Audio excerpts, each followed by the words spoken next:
നമസ്കാരം. കത്തോലിക്ക സഭയുടെ വിശ്വാസവുമായി ബന്ധപ്പെട്ടിട്ട് വത്തിക്കാനിലെ പോപ്പ് അംഗീകരിച്ച് പുറത്തു വന്നതായിരിക്കുന്ന ഒരു റിപ്പോർട്ടുണ്ട്. ഇതിനോടകം തന്നെ ആ വാർത്ത നിങ്ങൾ അറിഞ്ഞു കാണും. അതായത് കത്തോലിക്ക സഭയിലെ കുറേ അധികം ആൾക്കാർ വിശ്വസിച്ചിരുന്നത് മാതാവ് എന്ന് പറയുന്നത് സഹരക്ഷകയാണ്, അല്ലെങ്കിൽ മധ്യസ്ഥയാണ്. കത്തോലിക്ക സഭയുടെ വിശ്വാസ പ്രമാണം അടിസ്ഥാനപരമായിട്ട് നമ്മൾ എടുത്ത് പരിശോധിച്ചു കഴിഞ്ഞാൽ അവർ വിശ്വസിക്കുന്നതെന്ന് പറഞ്ഞാൽ പിതാവ്, പുത്രൻ, പരിശുദ്ധാത്മാവ് എന്ന് പറയുന്ന ത്രിയേക ദൈവത്തിലാണ് അവർ വിശ്വസിക്കുന്നത്. അതാണ് കത്തോലിക്ക സഭയുടെ അടിസ്ഥാനപരമായിരിക്കുന്ന ഡോക്ട്രിൻ ഇതുമായി ബന്ധപ്പെട്ടിട്ടുള്ളത്. എന്നാൽ അതിന് ഘടകവിരുദ്ധമായിട്ട് പലരും ഈ സ്ഥാനം യേശുക്രിസ്തുവിൻ്റെ സ്ഥാനത്തേക്ക് കടന്നു വരികയാണ്.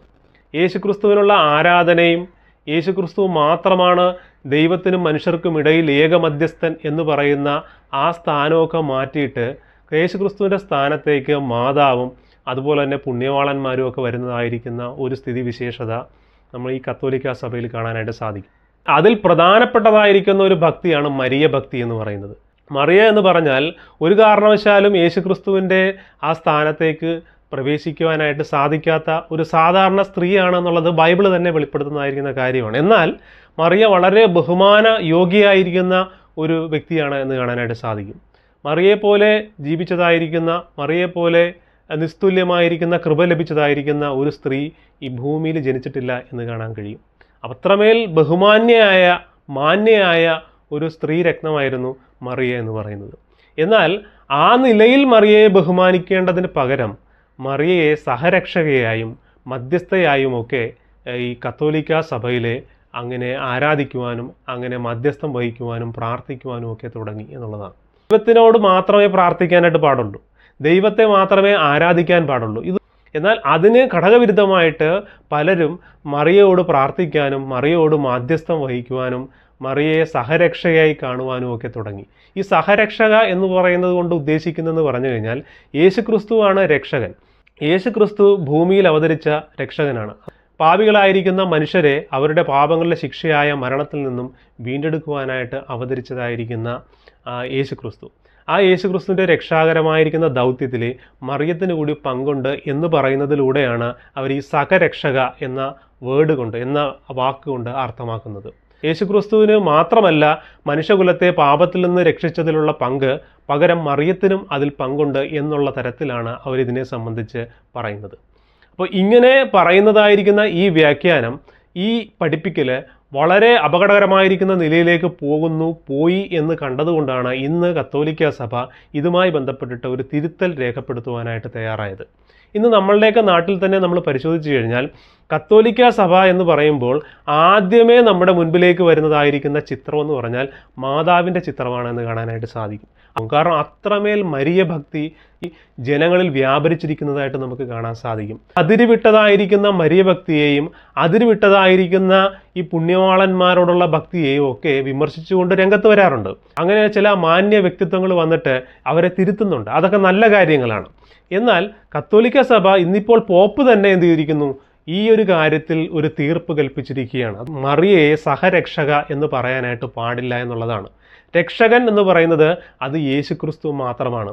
മനുഷ്യകുലത്തെ അവരുടെ പാപങ്ങളിൽ നിന്നും മോചിക്കുവാനായിട്ട്, അവരുടെ പാപങ്ങളുടെ ശിക്ഷയായ മരണത്തിൽ നിന്നും വീണ്ടെടുക്കുവാനായിട്ട് ഈ ഭൂമിയിലേക്ക് ജഡം ധരിച്ച് വന്നതായിരിക്കുന്ന യേശുക്രിസ്തുവിൻ്റെ കാൽവരി ക്രൂശിലെ മരണം, അത് വിശ്വസിക്കുന്ന ഏതൊരു വ്യക്തിക്കും അത് എൻ്റെ പാപങ്ങളുടെ പരിഹാരത്തിന് വേണ്ടിയിട്ടാണ് യേശുക്രിസ്തു കാൽവരി ക്രൂശിൽ യാഗമായത്, ഞാൻ മരിക്കേണ്ട സ്ഥാനത്താണ് യേശുക്രിസ്തു ആ കാൽവരി ക്രൂശിൽ അങ്ങനെ പീഡകൾ സഹിച്ച് മരിച്ചത് എന്നൊരു വ്യക്തി വിശ്വസിച്ചു കഴിഞ്ഞാൽ അവന് നിത്യരക്ഷ ഉണ്ട്, അല്ലെങ്കിൽ അവന് മോക്ഷമുണ്ട് എന്നാണ് ബൈബിൾ പ്രസ്താവിക്കുന്നതായിരിക്കുന്ന കാര്യം. ആ രക്ഷകൻ്റെ റോള് പരിപൂർണമായിട്ട് നിർവഹിക്കുന്നത് കർത്താവായ യേശുക്രിസ്തുവാണെന്ന് കാണാനായിട്ട് സാധിക്കും. അതിൽ മറിയയ്ക്ക് യാതൊരുവിധ പങ്കുമില്ല എന്ന് മാത്രമല്ല, മറിയ പോലും രക്ഷിക്കപ്പെട്ടിരിക്കുന്നത് യേശുക്രിസ്തുവിൻ്റെ ആ ക്രൂശ് മരണത്തിൻ്റെ അടിസ്ഥാനത്തിലാണ് എന്നുള്ളതാണ് ബൈബിൾ നമ്മളോട് മുന്നോട്ട് പറയുന്നതായിരിക്കുന്ന കാര്യം. അത് ലൂക്കോസിൻ്റെ സുവിശേഷത്തിൽ മറിയ തന്നെ പ്രസ്താവിക്കുന്നതായ ഒരു സങ്കീർത്തനമുണ്ട്. അതിൽ പറയുന്ന കാര്യം, എൻ്റെ രക്ഷിതാവായ ദൈവത്തിൽ ഞാൻ ആനന്ദിക്കുന്നു എന്നാണ് പറയുന്നത്. എൻ്റെ രക്ഷകനായിരിക്കുന്ന ദൈവത്തിൽ ഞാൻ ആനന്ദിക്കുന്നു എന്നാണ് മറിയ തന്നെ പ്രസ്താവിക്കുന്നത്. അപ്പോൾ അതിലൂടെ മറിയ പറഞ്ഞു വെക്കുന്നതായ കാര്യം, എനിക്കൊരു രക്ഷകൻ്റെ ആവശ്യമുണ്ട് എന്നുള്ളതാണ്.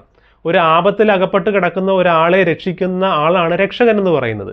എന്ന് പറഞ്ഞ പോലെ മനുഷ്യകുലം മുഴുവൻ പാപത്തിൽ അകപ്പെട്ട് കിടക്കുന്നതായിരിക്കുന്ന അവസ്ഥയിൽ നിന്നും അവരെ കൈപിടിച്ച് ഉയർത്തുന്നതായിരിക്കുന്ന ഒരു റോളാണ് കർത്താവായ യേശുക്രിസ്തു അവിടെ ചെയ്യുന്നത്, അല്ലെങ്കിൽ രക്ഷകനായിരിക്കുന്ന യേശുക്രിസ്തു അവിടെ ചെയ്യുന്നത് എന്ന് കാണാനായിട്ട് സാധിക്കും.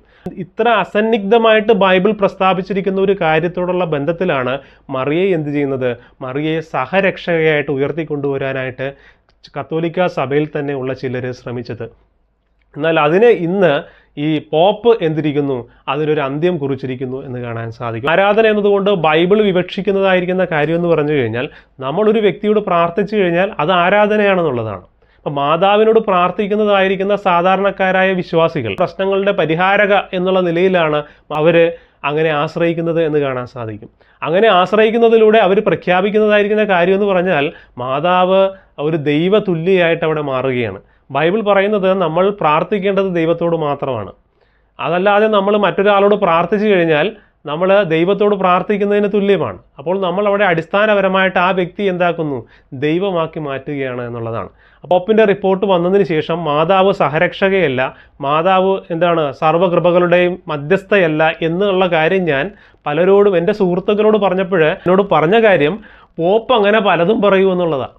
അതായത് പോപ്പ് എന്ത് പറഞ്ഞാലും ഞങ്ങൾ എന്ത് ചെയ്യും, മാതാവിനെ സഹരക്ഷകയും മധ്യസ്ഥയായിട്ടും ഒക്കെ എന്ത് ചെയ്യും, ഞങ്ങൾ കണ്ടിരിക്കും, ഞങ്ങൾക്കത് മാറ്റാൻ പറ്റില്ല എന്നുള്ള തരത്തിൽ ഈ അപകടം എല്ലാ സീമകളും ലംഘിച്ചുകൊണ്ട് മുന്നോട്ട് പോയി എന്നുള്ളതാണ് വാസ്തവം. ജോൺ പോൾ രണ്ടാമൻ പോപ്പ് അദ്ദേഹം ഈ സഹരക്ഷക എന്ന് പറയുന്ന പ്രയോഗം അങ്ങനെ നടത്തിയിട്ടുണ്ട്. എന്നാൽ 1990-കളായതോടുകൂടി അദ്ദേഹത്തിന് അത് തെറ്റാണെന്ന് ബോധ്യപ്പെടുകയും അദ്ദേഹം പിന്നീടുള്ള പൊതുപരിപാടികളിലൊന്നും സഹരക്ഷക എന്നുള്ള പ്രയോഗം ഉപയോഗിക്കാതിരിക്കാൻ ശ്രദ്ധിച്ചിരുന്നു. അതുപോലെ തന്നെ പിന്നീട് വന്ന പോപ്പുമാരിലെ അതിൽ ബെനഡിക്റ്റ് 16 അതുപോലെ തന്നെ ഫ്രാൻസിസ് പോപ്പ്, അപ്പോൾ ഇങ്ങനെയുള്ള പോപ്പുമാരൊക്കെ എല്ലാവരും തന്നെ ഈ കാര്യത്തിൽ അഭിപ്രായ വ്യത്യാസം ഉണ്ടായിരുന്നവരാണ്. അവരും പറഞ്ഞ കാര്യം എന്ന് പറഞ്ഞാൽ എന്താണ്, മാതാവ് സഹരക്ഷക അല്ല എന്നുള്ള നിലയിലാണ്. ദൈവത്തിനും മനുഷ്യർക്കും ഇടയിൽ ഏക മധ്യസ്ഥൻ എന്ന് പറയുന്നത് കർത്താവായ യേശുക്രിസ്തു ആണെന്നാണ് ബൈബിൾ അസന്നിഗ്ധമായിട്ട് പറയുന്ന കാര്യമാണ്. മറ്റാർക്കും ആ സ്ഥാനത്തേക്ക് കടന്നു വരുവാനായിട്ട് സാധിക്കില്ല എന്നുള്ളതാണ് അതിലെ യഥാർത്ഥമായിരിക്കുന്ന കാര്യം എന്ന് പറഞ്ഞാൽ. കാരണം മനുഷ്യൻ്റെ പാപങ്ങളെ തൻ്റെ ശരീരത്തിൽ ഏറ്റെടുത്തുകൊണ്ട് താൻ തന്നെ യാഗമായി താൻ തന്നെ അങ്ങനെ കാൽവരി ക്രൂശിൽ മരിച്ചു അടക്കപ്പെട്ടു 3-ാം നാൾ ഉയർത്തെഴുന്നേറ്റ മഹാപുരോഹിതനാണ് കർത്താവായ യേശുക്രിസ്തു.